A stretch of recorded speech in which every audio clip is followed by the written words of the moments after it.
Hello hi welcome to our channel. ఈరోజు vlog కొంచెం special అండి. ఆల్రెడీ మీకు టైటిల్ చూసే అర్థమైపోయి ఉంటుంది కదా. ఇది ఎక్కడ అనంటే కుల్లు నుంచి మనాలి వెళ్ళే రూట్. మనం కుల్లు మనాలి అంటూ ఉంటాం కదా, దేశముద్ర మూవీలో చూసాం కదా. సో అదన్నమాట. కాకపోతే కుల్లు వేరు, మనాలి వేరు. రెండింటికి 30 కిలోమీటర్స్ డిఫరెంట్ ఉంటుందంట. సో అక్కడ వ్లాగ్ అనేది నేను మీకు ఇక్కడ చూపిస్తున్నాను. ఏంటి సడన్గా పాల్కొల్ నుంచి కులు మనాలి ఎప్పుడు వెళ్ళిపోయింది అని ఆలోచిస్తున్నారా? చెప్తాను. ఫస్ట్ అయితే చూసేయండి. ఇక్కడ అన్నీ కూడా ఇటు సైడ్ ఎక్కువ యాపిల్ ట్రీస్ ఎక్కువ ఉంటాయి, అది అందరికీ తెలిసిన విషయమే.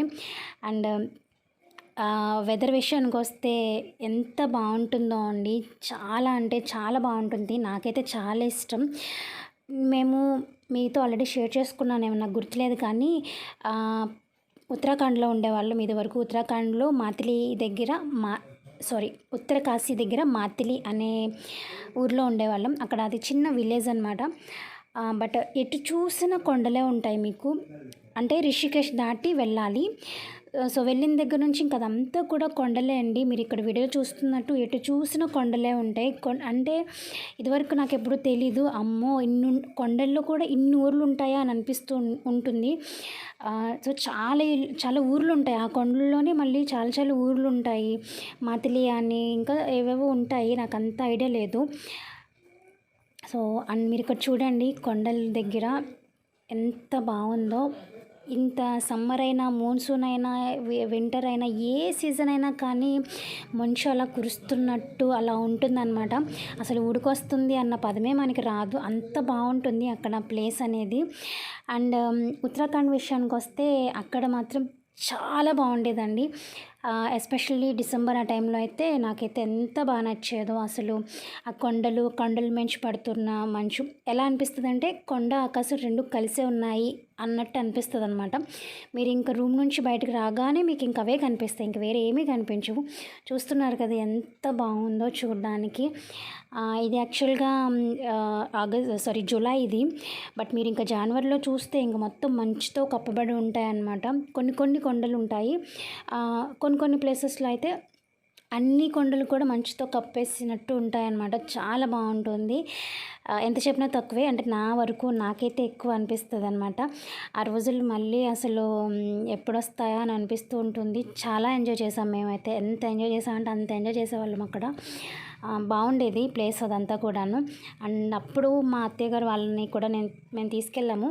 అంటే 2-3 మంత్స్ ఉన్నట్టున్నారు, నాకు అంత ఐడియా లేదు కానీ వాళ్ళకి కూడా చాలా బాగా నచ్చింది. సో అదనమాట. అండ్ ఇప్పుడు నేను కుల్లు మనాలి ఎప్పుడు వెళ్ళిపోయాను అని అనుకుంటున్నారు. యాక్చువల్గా నేను వెళ్ళలేదు, మా హస్బెండ్ వెళ్ళారు.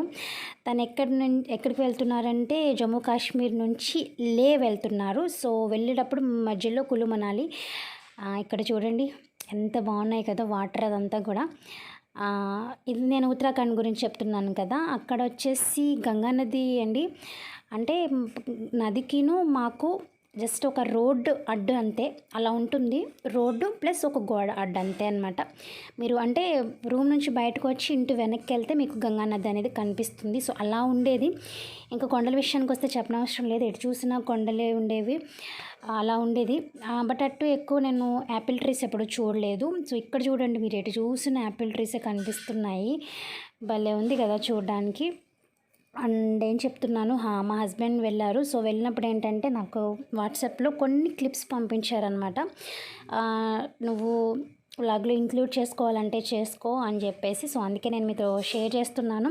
అండ్ ఇది చూపిస్తున్నప్పుడు నాకు మేము ఎంజాయ్ చేసిన డేస్ అవన్నీ కూడా గుర్తొచ్చాయి. సో అందుకే నేను మీతో షేర్ చేస్తున్నాను. కానీ ఇక్కడ వెళ్ళాక ఎంత బాగుంటుందో వెళ్ళేటప్పుడు అంత దరిద్రంగా ఉంటుంది. ఎందుకు అని అంటే మీరు చూస్తున్నారు కదా, బస్సు అలా రౌండ్ రింగ్ తిరుగుతూనే ఉంటుంది. ఎలా ఉంటుందంటే ఫీలింగ్ జైంట్ వీల్ ఎక్కినట్టే ఉంటుంది. జైంట్ వీల్ ఎక్కి ఒక 5-6 గంటల సేపు అలా తిప్పుతూ ఉంటే మన పరిస్థితి ఎలా ఉంటుందో ఒక్క నిమిషం ఆలోచించండి. సో అలానే ఉంటుంది. ఏంటంటే మేము రిషికేష్ నుంచి ఉత్తరాఖండ్ వెళ్ళడానికి 5 అవర్స్ పడుతుందండి. ఐ మీన్ మేమున్న ప్లేస్ ఉత్తరకాశీ మాత్లీ వెళ్ళడానికి కరెక్ట్గా మీకు 5 అవర్స్ పడుతుంది. దారిలో ఒక హాఫ్ అన్ అవర్ ఆగుతాము. సో దాంతో కలిపి ఒక 5 అవర్స్ పడుతుంది. నిజంగా 5 అవర్స్ నేను నరకం చూసేదాన్ని. సో అలా ఉండేదన్నమాట. అయిపోయింది కులు మనాలి. ఇంకా దాని తర్వాత దీంట్లోనే మీకు ఈరోజు నేను ఇంట్లోనే బేసిక్ ఆనియన్ శాండ్విచ్ ఎలా తయారు చేసుకోవాలో చూపిస్తాను. చాలా ఈజీ. దానికోసం ఇక్కడ నేను 2 మీడియం సైజ్ ఉల్లిపాయలు తీసుకుని చిన్న చిన్న ముక్కలుగా కట్ చేసి పెట్టుకున్నాను. అలాగే ఒక టమోటో, ఎంత చిన్నగా వీలైతే అంత చిన్నగా టమోటా కట్ చేసుకోండి. ఇక్కడ పెద్ద సైజ్ టమోటో ఒకటి తీసుకున్నాను. అలాగే 2 పచ్చిమిర్చి అండ్ కరివేపాకు. మీ దగ్గర కొత్తిమీర ఉంటే కొత్తిమీర కూడా వేసుకోండి, బట్ నా దగ్గర లేదు. ఇది యాక్చువల్గా ఎప్పుడో షూట్ చేసిన వీడియో ఉంది, బట్ ఇందులో ఇంక్లూడ్ చేస్తున్నాను. చూస్తున్నారు కదా, పచ్చిమిర్చి కూడా చిన్న చిన్న ముక్కలుగా, ఎంత చిన్నగా కట్ చేయగలిగితే అంత చిన్నగా మీరు ఉల్లిపాయలు, పచ్చిమిర్చి అలానే టమాటో కట్ చేయండి. ఇవన్నీ కట్ చేసిన తర్వాత ఇవన్నీ కూడా ఒక గిన్నెలోకి వేసేసుకోండి, ఇక్కడ వీడియోలో చూపిస్తున్నట్టు. దాని తర్వాత దీంట్లో కొంచెం సాల్ట్, మరి ఎక్కువ వేయొద్దు, కొంచెం సరిపోతుంది.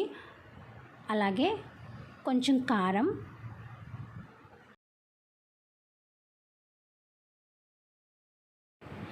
అలాగే కొంచెం గరం మసాలా, అంటే 1/2 టేబుల్ స్పూన్ గరం మసాలా వేసుకోండి. వేసుకున్న తర్వాత ఇవన్నీ బాగా కలిసేంత వరకు కలుపుకోవాలి. ఇది చాలా ఈజీ అండి.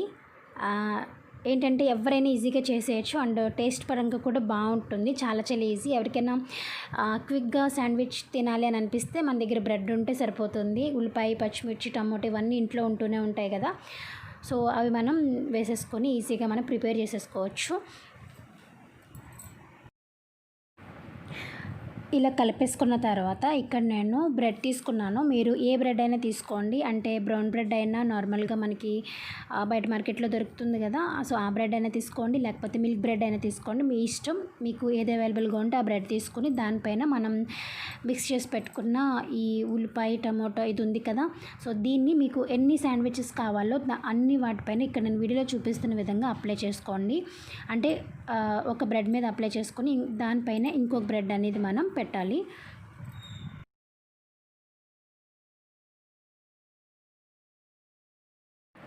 ఇప్పుడు గ్యాస్ మీద తవ పెట్టుకొని దీంట్లో ఆయిల్ కానీ నెయ్యి కానీ వేసుకోండి. వీలైనంత వరకు నెయ్యి వేసుకోండి, టేస్ట్ బాగుంటుంది. వేసుకున్న తర్వాత ఈ నెయ్యి కొంచెం వేడెక్కిన తర్వాత మనం ప్రిపేర్ చేసి పెట్టుకున్న బ్రెడ్ స్లైసెస్ ఉన్నాయి కదా, వాటిని వేసుకొని 2 వైపులా కూడా బాగా దోరగా కాల్చుకోవాలి. అంటే ఒక 2 నిమిషాల పాటు కాల్చుకుంటే సరిపోతుంది. అండ్ గ్యాస్ అనేది మీడియం ఫ్లేమ్లో పెట్టుకోండి. హై ఫ్లేమ్లో పెట్టుకుంటే మాడిపోతుంది. అండ్ స్విమ్లో పెట్టుకుంటే ఎంతసేపు ఉన్నా కానీ అవ్వదన్నమాట. ఇది 2 వైపులా మనం కాల్చుకునేటప్పుడు ఏంటంటే దీని మధ్యలో మనం స్టఫింగ్ పెట్టాం కదా, అది ఊడిపోకుండా జాగ్రత్తగా మీరు తిప్పుకోవాల్సి ఉంటుంది. అండ్ అలానే 2 వైపులా కూడా మీకు కావాల్సినంత నెయ్యి అనేది యాడ్ చేసుకోండి.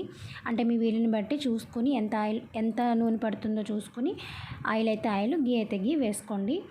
వేసుకొని 2 వైపులా కాల్చుకుంటే మనకి ఇన్స్టెంట్గా తయారైపోతుంది ఆనియన్ శాండ్విచ్ అనేది. పిల్లలైతే ఇష్టంగా తింటారు. అండ్ టేస్ట్ అయితే చాలా చాలా బాగుందండి.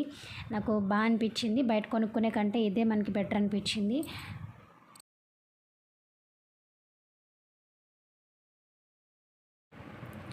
సో అంతే అండి, 2 వైపులా కాల్చుకుంటే మన బ్రెడ్ శాండ్విచ్ అనేది తయారైపోయింది. దీన్ని మీరు ఇలాగే తినేయచ్చు, లేకపోతే ఇక్కడ నేను వీడియోలో చూపిస్తున్న విధంగా ట్రయాంగిల్ షేప్లో, అంటే ఇలా క్రాస్గా మీరు కట్ చేసుకునైనా తినచ్చు. పిల్లలకి ఇచ్చేటప్పుడు ఖచ్చితంగా ఇలా కట్ చేసి ఇవ్వాలి, లేకపోతే వాళ్ళకి తినడానికి ఇబ్బంది పడతారు కదా. సో ఇలా కట్ చేసుకుంటే సరిపోతుంది. అండ్ ఈ వ్లాగ్ నేను ఇక్కడితో ఎండ్ చేసేస్తున్నానండి. ఈరోజు వీడియో మీ అందరికీ కూడా నచ్చిందని అనుకుంటున్నాను. చాలా సింపుల్ వ్లాగ్ అంతే. అండ్ నేను మళ్ళీ నెక్స్ట్ వ్లాగ్తో మళ్ళీ మీ ముందుకు వచ్చేస్తాను. అంతవరకు సెలవు. Bye bye, see you, take care.